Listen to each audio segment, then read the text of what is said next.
Selamat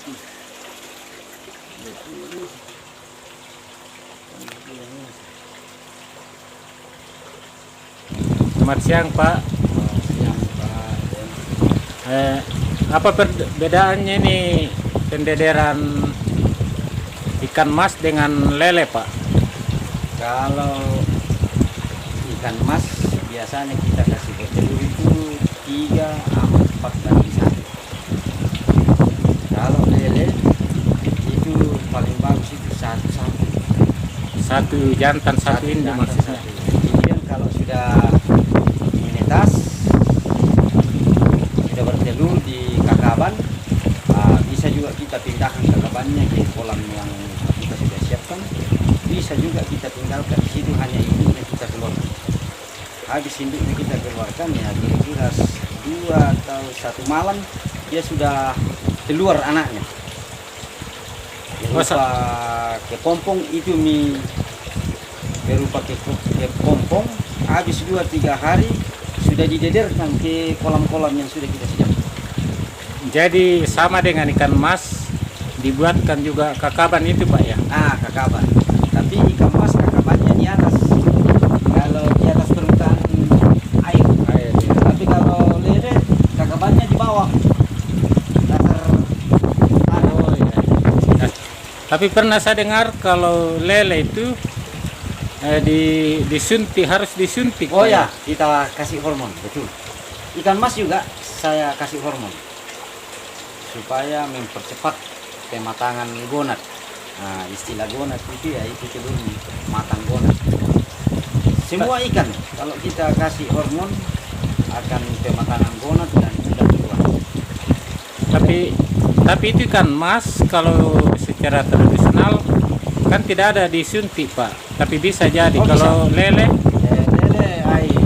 Jarang, karena juga kami hidup dalam 8 tahun kami kelola ini baru 2 kali melahirkan alamiah. Selebihnya itu suntik. Tapi kalau ikan mas ada istilahnya bulan purnama. Disitulah bisa kita kasih penyintas secara alamiah kalau ikan mas. Tapi kalau lele susah. Yang kasih hormonnya jam berapa Pak? Jam 4, jam 5 bisa Sore. Malamnya sudah. Itu yang selama itu kita. Nanti setelah menetas dimasukkan ke bak ini Pak. Ini kan saya kasih menetas di sana. Itu di sana dia ya. Kita bawa nih pendederannya, anaknya pendederan itu. Kalau ini umur berapa hari Pak? Ini 5 hari. Kira 1 bulan lagi sebesar ini. 1 bulan dari sekarang sebesar ini. Nah kalau sudah keluar dari kolam ini, kalau misalnya kita pembesaran bagaimana tempat yang bagus Pak? Paling bagus toh di samping rumah paling bagus, karena tempat cucian nasi akan turun ke bawah, itu yang paling enak. Ini kita sudah evaluasi selama 8 tahun. Tidak ada mikala kalau samping rumah seperti di Kolam tembok ini. Karena ada kita masak ikan, ada perutnya kita buang, turun ayam kita kasih perutnya, makanan apa saja bisa kita. Nah, kalau misalnya minyak dari bekas tidak ada masalah. Kalau makanan yang paling bagus untuk pembesaran 781. Ada mereknya itu 781. Bagaimana cara pemberian makanannya? Kalau kita mau cepat panen ya, 4 bulan sudah sebesar ini. 4 bulan sebesar ini. Tapi dijamin dia 3 kali dikasih makan sehari. Tapi kalau mau hanya 3 bulan kita sudah panen, kita ganti makanannya. Ini makanan yang satu. Oh, siput ya. Nah, ini makanan tidak ada kalah. Karena ini kan daging. Kalau ada ini, waduh. Bukan lagi cerita, karena memang kita sudah teliti. Kita sudah buktikan. Dikeluarkan isinya. Direbus-rebus sedikit ya, dia akan keluar sendiri. Nah, itu. Setelah umur berapa itu tadi Pak? Umur begini nih bawah. Oh bisa waktu kecil ya? Ah, kalau yang begini jangan. Yang ini maksudnya Yang sudah ini sudah yang paling bisa cocok. ya? Umur 1 bulan itu? Nah, itu yang paling cocok. Habis kita keluarkan, kita buang itu telurnya, baru kita cincang sesuai dengan besar mulutnya. Ya. Tapi kalau misalnya pelet, Pelet itu harus direndam air panas. Nah, ini tempat rendamnya ini. Direndam air panas, baru kita ulet. Kalau masih umur begini dengan ini. yang masih kecil ini. Ya, ini kalau kira-kira 2 minggu lagi nih, 2 minggu lagi nggak usah lagi di ulet. Ya. Tapi banyak juga masyarakat yang budidayakan di sawah Pak. Bagaimana dia teknik pembesarannya? Ya, tanpa dikasih makan tuh, memang bisa juga dari tambah berkembang. Kemudian itu tadi pasti akan banyak menyusup karena banyak hamanya, banyak musuhnya, dari beduk, dari ikan gabus, dari galot, apa itu burung-burung. Ini burung paling gawat, burung sawah. Nah kalau misalnya kita mau produksi bibit misalnya, itu lele yang induknya itu berapa umurnya? Itu 6 bulan minimal. Paling bagus kalau 1 tahun di atas.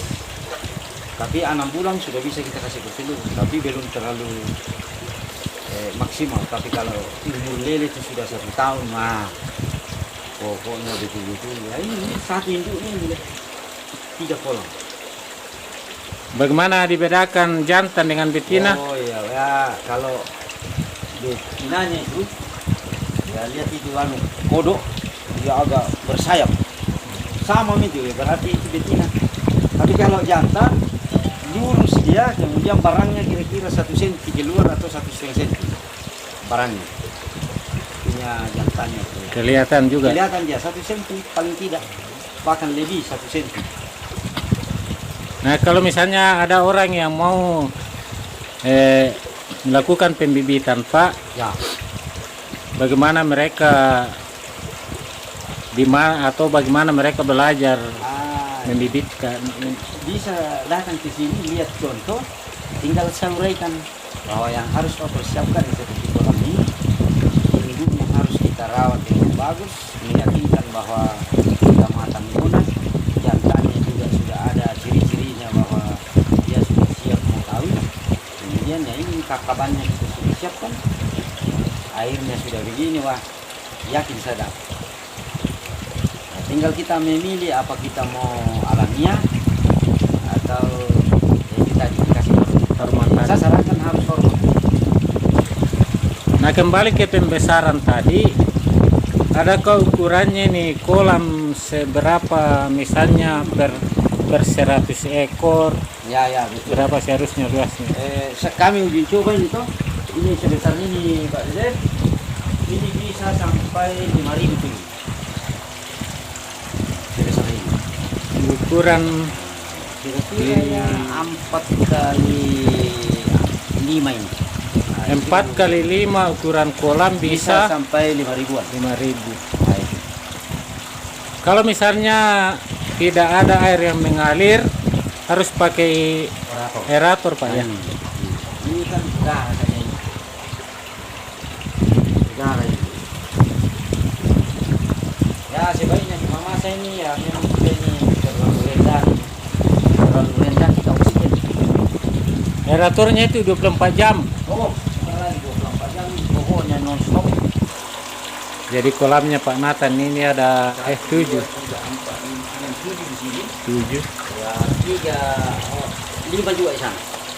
Ditambah di tempat yang lama ada 3. Sudah berapa lama Bapak budidaya ini Pak? 8. Sekitar 8 tahun. Bisa dihitung-hitung sudah kira-kira sudah berapa hasilnya ini bibit selama ini Pak? Khusus lele saja. kisaran-kisarannya saja. Kita terus terang ini kalau tema keuntungan toh, kalau keuntungannya cukup makan ya Pak, artinya bisa kita belikan makannya, tapi belum bisa kita belikan mobil. Hanya cukup makan aja, cukup membiayai beras, membiayai listrik, membiayai dapur, tabung gas, lain-lain. Kalau sehari rata-rata berapa bisa dijual berapa ekor Pak?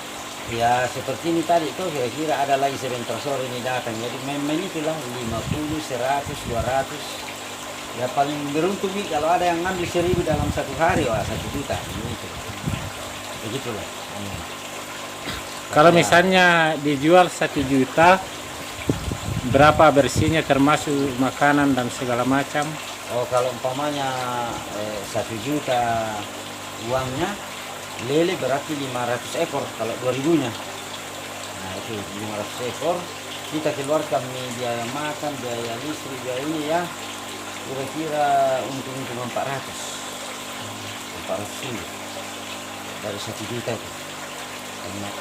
Ini kalau misalnya ditaruh di kolam ya, kalau hanya pelet ya pelet terus, pelet terus terlalu tinggi biayanya Pak. tinggi biayanya kalau Jadi sebaiknya ada makanan alternatif. wah ya makanan alternatif kita juga sudah olah itu, tapi bahan bakunya lagi ubi kayu bahan baku utama, kemudian ikan-ikan yang tidak dimakan di sawah ada itu namanya dango kalau kita sini, itu yang kita masak baru kita campur ubi dengan dedak yang makanan babi itu dan jagung giling. Wah itu nih bahan bakunya alternatif, betul itu nih alternatif. Selain yang ini yang keong tadi Pak ya. Nah selain dari keong Itu yang induknya sekarang Pak dari mana didapat? dari Semarang. Iya dibawa dari dinas. Yang minggu itu dari Bogor. Yang induk pertama Minggu itu. pertama itu dari Bogor.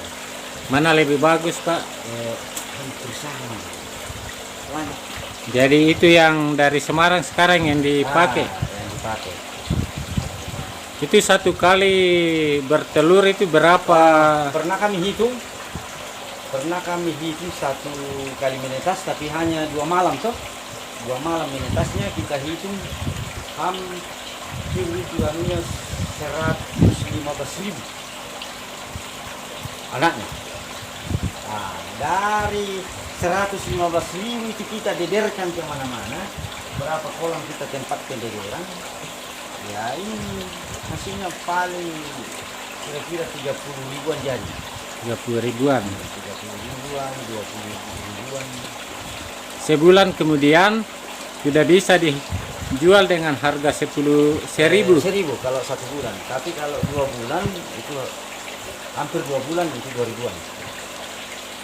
Tapi Jadi- ya dijaminnya kalau harga 2 ribuan yang 2 bulanan itu. Jadi kalau 30.000 kali 1.000 30 juta Pak ya? 30 juta kalau Satu pasang jadi, itu. ya satu pasang itu kalau jadi semua, tinggal kita merawat betul jangan sampai minus terus ya. Apa adakah perawatan khusus supaya Memang tidak banyak mati? memang kita intensif merawatnya, artinya macam ini kan kita tunggu ya nanti malam kalau habis makan baru itu tidak kita kontrol, tapi kalau siang-siang begini tetap kita jaga airnya. Apanya saja yang dikontrol Pak? Terutama makanan, Hmm. memang makanannya itu dan air, tapi palingan itu makanannya ini pun harus dibantu dengan makanan alamiah, cacing Cacing supra, cacing apa namanya? cacing supra. Di mana didapat itu Oh Pak? banyak di got-got itu di kandang-kandang kotoran babi, ya ada kotoran ayam kambingnya. Ini namanya cacing sutra. Bisa dicari sendiri. Oh, bisa cari sini, coba lihat deh. Lihat nanti. Kalau ini bahan